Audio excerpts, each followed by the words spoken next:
Hi students, how are you? എല്ലാവരും എന്തു പറയുന്നു? ഈ കോവിഡ് കാലത്ത് നിങ്ങൾ എല്ലാവരും സുഖമായിരിക്കാൻ ആഗ്രഹിക്കുകയും പ്രാർത്ഥിക്കുകയും ചെയ്യും. I think you have studied the first chapter of biology. Do you remember that chapter? Yes. Life mysteries in little chambers. കുഞ്ഞറയ്ക്കുള്ളിലെ ജീവരഹസ്യം. In that chapter, we discussed about different parts of microscope, cell structure, cell organelles, comparison between plant cell and animal cell, plastids, etc. Today we are going to study about the second chapter, cell clusters അഥവാ കോശജാലങ്ങൾ. As we know, cells are the structural and functional unit of all living organisms. Living organisms include plants and animals. അതായത് എല്ലാ ജീവികളുടെയും ശരീരം നിർമ്മിച്ചിരിക്കുന്ന അടിസ്ഥാന ഘടകങ്ങൾ കോശങ്ങളാണെന്നും എല്ലാ സസ്യങ്ങളും ജന്തുക്കളും ജീവനുള്ളവയിൽ ഉൾപ്പെടുന്നുവെന്നും നിങ്ങൾ പഠിച്ചു. In addition to this, you have already studied nucleus is the center of the cell which control all activities in the cell. Now let us go through the second chapter. Our body contains different organs now. Can you say some examples? Yes. Eyes, nose, hand, legs, etc. All these are made up of cells now. Yes. But these organs are entirely different, isn't it? Do these organs contain same type of cells? Okay, you just observe the illustration given here.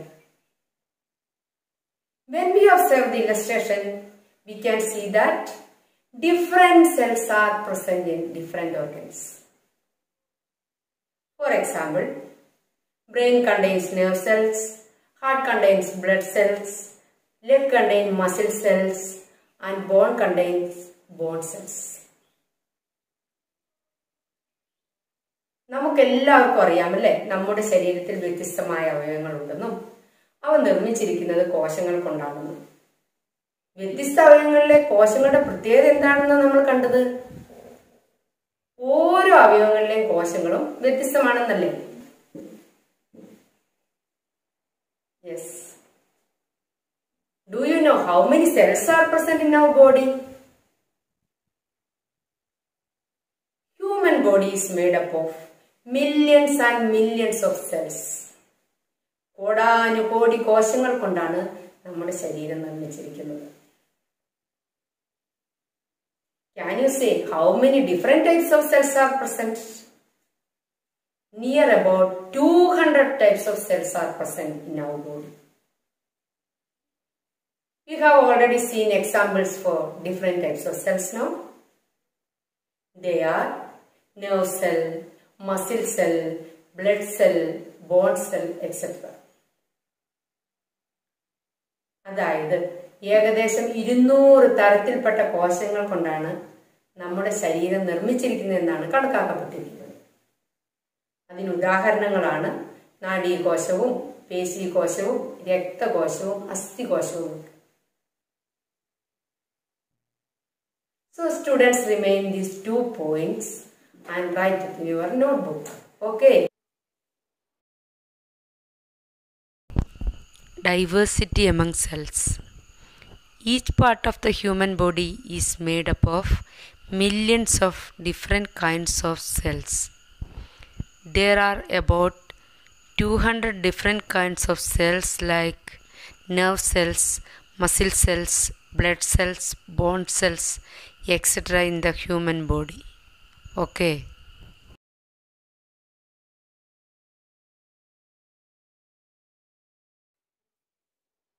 Let us go to the next section. What is the purpose of different types of cells present in our body? Now we already learned human body consists of millions of cells. Of the millions of cells, similar cells always have a tendency to join together to perform a specific function. അതായത് കോടാനുകോടി കോശങ്ങളിൽ ഒരേ സ്വഭാവം പുലർത്തുന്ന കോശങ്ങൾ ഒരുമിച്ചിരുന്ന് ഒരു പ്രത്യേക ധർമ്മം നിർവഹിക്കുന്നു. അങ്ങനെ ഒരേപോലെയുള്ള കോശങ്ങൾ ഒരുമിച്ച് ചേർന്ന് ഒരു പ്രത്യേക ധർമ്മം നിർവഹിക്കുമ്പോൾ അവയെ വിളിക്കുന്ന പേരെന്താണെന്നോ? കലകൾ അഥവാ tissues. So let us study what is meant by tissues. Tissues are groups of similar cells that have a common origin and perform specific functions. Tissues are groups of similar cells that have a common origin and perform specific functions. ഒരേ കോശത്തിൽ നിന്ന് രൂപപ്പെട്ടതും ഒരു പ്രത്യേക ധർമ്മം നിർവഹിക്കുന്നതുമായ സമാന കോശങ്ങളുടെ കൂട്ടമാണ് കലകൾ. ഒരേ കോശത്തിൽ നിന്ന് രൂപപ്പെട്ടതാണെന്ന് പറയുന്നത് എന്തുകൊണ്ടാണെന്ന് അറിയാമോ? You have already studied that in the first chapter. Can you recollect that point? Yes. New cells are formed from the existing cells. Okay. നിലവിലുള്ള കോശങ്ങളിൽ നിന്ന് മാത്രമേ പുതിയ കോശങ്ങൾ രൂപപ്പെടുകയുള്ളൂ എന്ന് നമ്മൾ പഠിച്ചു വരുന്നു. There are different kinds of tissues in multicellular organisms like plants and animals. For example, nerve cells combine together to form nervous tissues. Bone cells combine together to form bone tissues. Epithelial cells combine to form epithelial tissues. And muscle cell combine to form muscular tissue. Can you follow me? Okay. Have you observed nerve cell and muscle cell during the illustration? What about your opinion? Do they look alike? No. They are entirely different in structure. At first, all cells were same. എന്നാൽ എപ്പോഴാണ് ഒരേപോലെയുള്ള കോശങ്ങൾ പ്രത്യേക ഘടനയുള്ളതായി മാറിയത്? Why are they given a special structure? For performing specific functions, no? Isn't it? Yes. To know more about this, let us go to the next section. നിങ്ങൾക്ക് എല്ലാവർക്കും അറിയാമോ നമ്മളെല്ലാം ഉണ്ടായിരിക്കുന്നത് ഒരു ഒറ്റ കോശത്തിൽ നിന്നാണെന്ന്? Our body is developed from a single cell. That single cell is called zygote or sictum. It is the basic cell. വേറെ ഒരു കോശവും വിഭജിച്ചിട്ടല്ല സൈഗോട്ട് ഉണ്ടാകുന്നത്. Observe the diagram. Can you say any specialty for the first cell? It is a common single cell and contain nucleus. There is no differentiation. അതായത് വൈവിധ്യമൊന്നുമില്ലാത്ത ഒറ്റ കോശമാണ് zygote. That is why zygote is called an undifferentiated cell. അഥവാ വൈവിധ്യവൽക്കരിക്കപ്പെടാത്ത കോശം എന്ന് പറയുന്നു. Observe the next diagram. What is the specialty? It contains a lot of cells, no? Zygote undergoes continuous division to form a group of cells called fetal cells, which have different size, shape and content. Here only partial differentiation takes place. So fetal cells are called partially differentiated cells. അതായത് ഭാഗികമായി വൈവിധ്യവൽക്കരിക്കപ്പെട്ട കോശങ്ങൾ എന്നാണ് fetal cellsനെ പറയപ്പെടുന്നത്. Again, these fetal cells gradually attain changes in structure and function and form different types of cells in our body like nerve cells, blood cells, muscle cells, etc. They are called completely differentiated cells അഥവാ പൂർണ്ണമായും വൈവിധ്യവൽക്കരിക്കപ്പെട്ട കോശങ്ങൾ. This entire process is called cell differentiation അഥവാ കോശ വൈവിധ്യവൽക്കരണം. Dear students, I think you have understood about cell differentiation. Let us recollect once again. Okay? നമ്മുടെ ശരീരം develop ചെയ്തിരിക്കുന്നത് ഒറ്റ കോശത്തിൽ നിന്നാണ് നമ്മൾ പറഞ്ഞു അല്ലേ? ആ ഒറ്റ കോശത്തിന്റെ പേരാണ് സൈഗോട്ട്. ഇത് പ്രത്യേക വൈവിധ്യം ഒന്നുമില്ലാത്ത സാധാരണ കോശമാണ്. ഈ സൈഗോട്ട് വിഭജിച്ചിട്ടുണ്ടാകുന്ന ഒരു കൂട്ടം കോശങ്ങളാണ് ഫീറ്റൽ സെൽസ് അഥവാ ഭ്രൂണകോശങ്ങൾ എന്ന് പറയുന്നത്. ഭ്രൂണകോശങ്ങളിലെ ഓരോ കോശവും ഷേപ്പിലും സൈസിലും കണ്ടന്റിലും വ്യത്യസ്തമാണ്. ഈ ഭ്രൂണകോശങ്ങൾ വീണ്ടും അവയുടെ സ്ട്രക്ചറിലും ഫംഗ്ഷനിലും വൈവിധ്യം കൈവരിച്ചുകൊണ്ട് നമ്മുടെ ശരീരത്തിലെ വിവിധ കോശങ്ങളായ നാഡീകോശവും പേശീകോശവും അസ്ഥികോശവുമായിട്ടൊക്കെ മാറുന്നു. ഈ പ്രക്രിയയാണ് cell differentiation. Okay, these differentiated cells are important in a multicellular organism because they are also able to perform a specialized function in the body. ഇങ്ങനെ ഒരു സിംഗിൾ സെല്ലായ സൈഗോട്ട് ഡിവൈഡ് ചെയ്തുണ്ടാകുന്ന കോശങ്ങൾ കൂടിച്ചേർന്ന് ഓരോ ഓർഗൻസായി മാറാനുള്ള കഴിവുണ്ടെന്ന് നമ്മൾ പഠിച്ചു. ഇത്രയും കാര്യങ്ങൾ ക്ലിയർ ആയില്ലേ മക്കൾക്ക്? Okay, so let us go to the next section. Dear students, please observe the news report given. What is mentioned there? A giant leap in stem cell research. Stem cells നെ മലയാളത്തിൽ വിത്തുകോശങ്ങൾ എന്നാണ് പറയുന്നത്. അങ്ങനെയെങ്കിൽ ഈ സെന്റൻസിന്റെ meaning എന്താണ്? വിത്തുകോശ ഗവേഷണ രംഗത്ത് വൻ മുന്നേറ്റം എന്നല്ലേ? Do you have any idea about stem cells? No. Now we are going to study about stem cells. What are stem cells? Stem cells are specialized kind of cells that can transform into any other kind of cells. What are stem cells? Stem cells are specialized kind of cells that can transform into any other kind of cells. ഏത് കോശമായും മാറാൻ കഴിവുള്ള സവിശേഷ കോശങ്ങളാണ് വിത്തുകോശങ്ങൾ. Okay, stem cells are present in all multicellular organisms.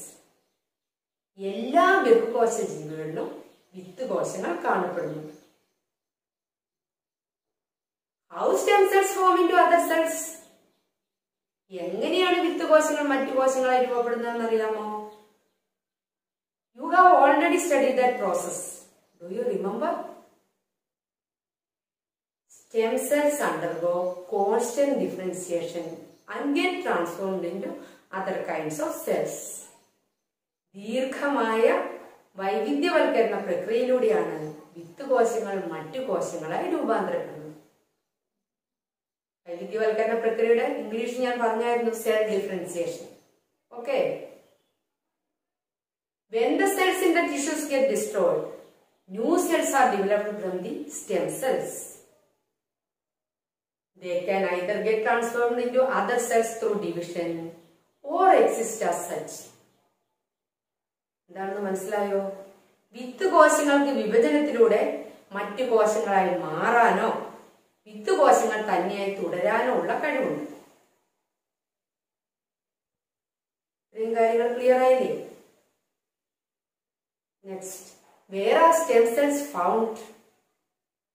Stem cells are found in the bone marrow, skin, digestive tract, etc. മജ്ജ, ത്വക്ക്, അന്നപദം എന്നീ ഭാഗങ്ങളിലെല്ലാം വിത്ത് കോശങ്ങൾ കാണപ്പെടുന്നു. What are the importance of stem cells? വിത്ത് കോശങ്ങളുടെ പ്രാധാന്യം എന്താണ്? There is an important role in stem cell research. Nowadays, science can develop the desired type of cells from stem cells in research centers under specific laboratory conditions. So, stem cells represent an exciting area in medicine because of their potential to regenerate and repair damaged tissue. Actually, stem cells serve as a repair system for the body. So, stem cell therapy is applicable for the treatment of blood cancer, diabetes, Parkinson's disease, brain tumor, etc. വിത്തുകോശ ഗവേഷണം വളരെ പ്രാധാന്യമർഹിക്കുന്ന ഒരു മേഖലയാണ്. ഗവേഷണശാലകളിലെ സവിശേഷ സാഹചര്യങ്ങളിൽ വിത്തുകോശങ്ങളിൽ നിന്ന് അഭിലഷണീയ കോശങ്ങൾ രൂപപ്പെടുത്താൻ ഇന്ന് ശാസ്ത്ര ലോകത്തിന് കഴിയുന്നുണ്ട് എന്നുള്ളത് ഒരു വാസ്തവമാണ്. വിത്തുകോശങ്ങളുടെ പ്രാധാന്യം നാൾക്ക് നാൾ വർദ്ധിച്ചു വരും. ഇന്ന് വളരെയധികം രോഗങ്ങൾ ചികിത്സിക്കാൻ സ്റ്റെം സെൽ തെറാപ്പി ഉപയോഗിക്കുന്നുണ്ട്.